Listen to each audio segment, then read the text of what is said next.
My channel learn short and with Yogyata.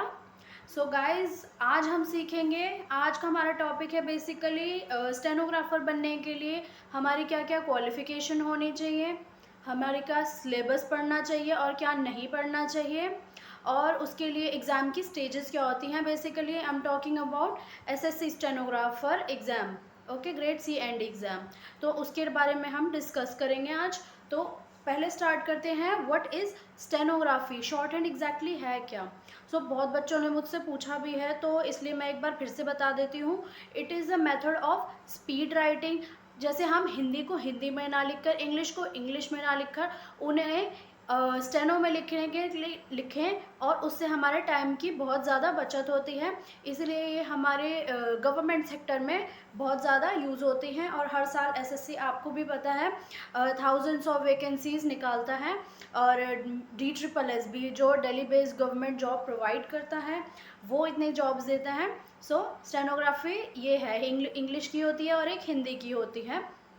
सो आप दोनों में से कोई भी सीख सकते हैं, ठीक है।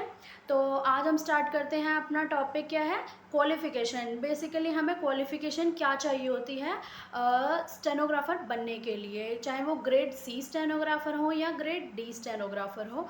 सो उसके लिए आपको कोई मास्टर्स, ग्रेजुएट, PhD कुछ डिग्री नहीं चाहिए।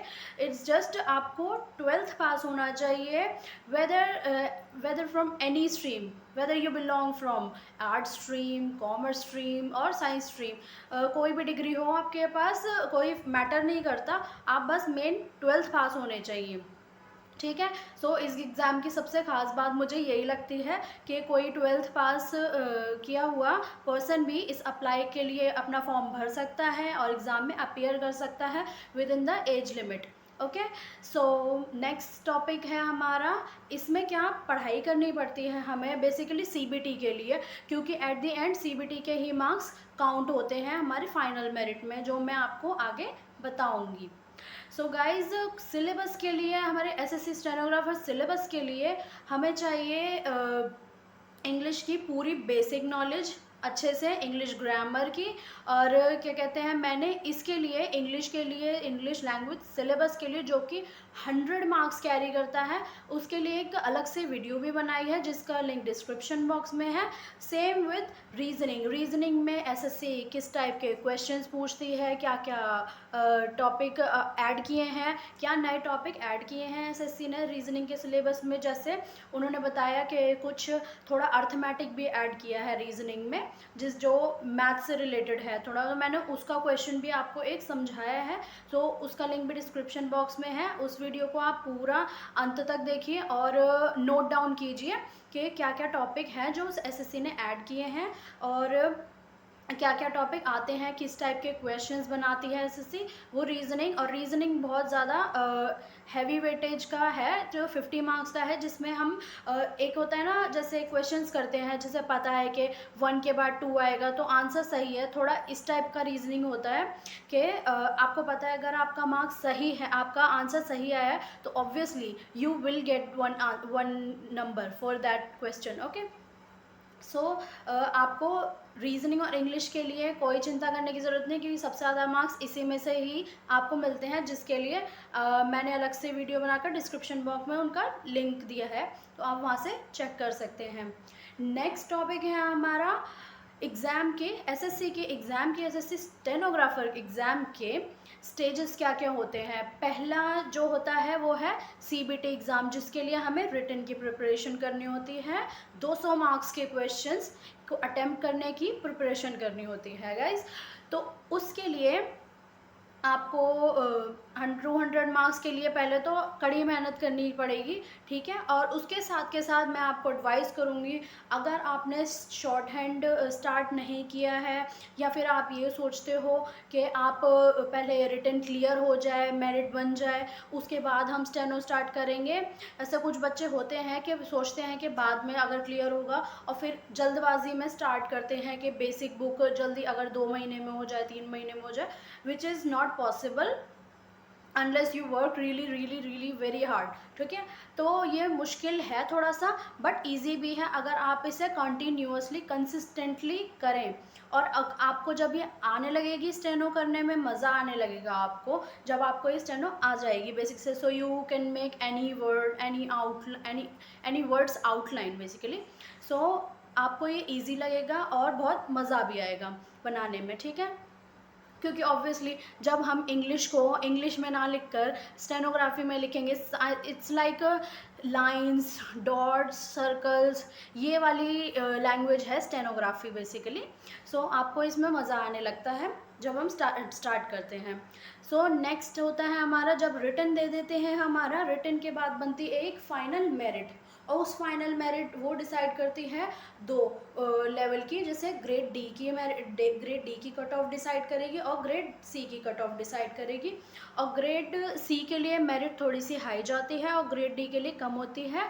और ये डिफरेंट होती है सबके लिए। जनरल की अलग जाती है, ओबीसी की अलग, एससी एसटी और अदर कैटेगरीज की अलग। सो आपको उस अकॉर्डिंग अपना तैयारी वैसे अपनी स्ट्रॉन्ग रखिए, क्योंकि आप जब यहाँ की प्रिपरेशन करेंगे तब आपके मार्क्स इतने बनते हैं। सो हम लोगों को अपनी प्रिपरेशन यहाँ करनी है, so that we can cross our category और दी अबव कैटेगरी, ओके। तब आप ये सोचना कि आपका सिलेक्शन होगा जब आप अपनी कैटेगरी से लेके अपने ऊपर वाली कैटेगरी को क्रॉस करोगे, okay. So try to achieve like 150 plus करोगे, अचीव 170 का टारगेट रखोगे आप, तब जाके कहीं आपके बनेंगे 150 अराउंड। यही होता है, क्योंकि नेगेटिव मार्किंग भी है, 1/4 नेगेटिव मार्किंग है, दैट इज़ 0.25। सो हमें उसका भी ध्यान रखना है। सो गाइज और नेक्स्ट है हमारा क्या कहते हैं, जब हमारा स्किल हो जाता है, स्किल क्लियर हो गया, स्किल का रिजल्ट आ गया, जैसे स्किल क्लियर हो गया तो कुछ और स्किल के लिए हमें गैप मिलेगा, जैसे 2 से 3 महीने मिलते हैं हार्डली, और मैक्सिमम 4 मंथ्स। बट अगर जैसे अभी की सिचुएशन जैसे चल रही है, कोविड सिचुएशन, कोविड-19 सिचुएशन जो चल रही है, उसकी वजह से बहुत ज़्यादा डिले हो रहा है, साल खिंच जाएगा, या फिर 8-10 महीने तो लगेंगे कि 2019 के स्किल को भी होने में, okay. So hope for the best and अपनी प्रिपरेशन जारी रखिए, ठीक है। और इसके स्किल रिजल्ट के बाद आता है हमारा एक डीवी का प्रोसेस। डीवी के प्रोसेस में आपके ओरिजिनल और सब तरीके के डॉक्यूमेंट्स की, 10th की, 12th की, और अगर आपके पास हाईएस्ट क्वालिफिकेशन है आप उसकी भी मार्कशीट अटैच कर सकते हैं। उनकी फ़ोटो कॉपी की रिक्वायरमेंट होगी with your attested signatures, okay. So जब आपका डीवी हो जाएगा, एसएससी आपकी एक फ़ाइल तैयार करेगी जिसे डोजियर भी कहते हैं, ओके, जो फर्दर प्रोसेस में आपके काम आते हैं final, after final selection, okay. So उसके बाद आता है मेन रिजल्ट, जिसे हम फाइनल मेरिट भी बोलते हैं और फाइनल रिजल्ट भी बोलते हैं, विच इज़ लाइक जो बता देता है एग्जैक्टली कि जिसने स्किल क्लियर भी किया है बट जो फाइनल मेरिट क्लियर नहीं कर पाया है will not get the job, okay.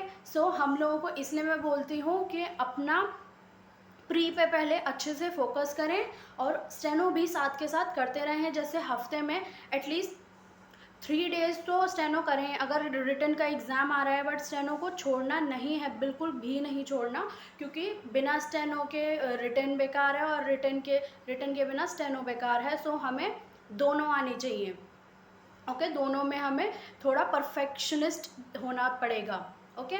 तो फाइनल मेरिट डिसाइड करती है, और वो थोड़ा सा जैसे हमारी स्किल की गई थी, स्किल की जाती है, रिटन की स्किल में अपीयर होने के लिए जो कट ऑफ जाती है उससे थोड़ा +20 +25 +30 इस टाइप की हमारी फाइनल मेरिट की कट ऑफ जाती है, okay guys. So this is it for today and कुछ टॉपिक्स हैं, जैसे सैलरी क्या है ग्रेड सी और डी की अलग अलग, क्योंकि ग्रेड सी में हमारे होते हैं 2 ग्रेड, 4600 और 4200 ग्रेड, ठीक है, 4600 grade pay and 4200 grade pay. और ग्रेड डी के लिए होता है हमारा 2400 grade pay, 2400 grade pay, that is okay. तो उसके लिए सैलरी एसएससी की, okay, stenographer grade C and D की सैलरी, और उसकी क्या कहते हैं स्किल में कैसे प्रिपेयर कर सकते हैं आप स्किल के लिए, when you qualify the written test, तो वो मैं आपको इस वीडियो के सेकंड पार्ट में बताऊंगी। तब तक प्लीज़ देखते रहिए, जुड़े रहिए मेरी चैनल से, and please subscribe, and if you like the video hit the like button, and thank you.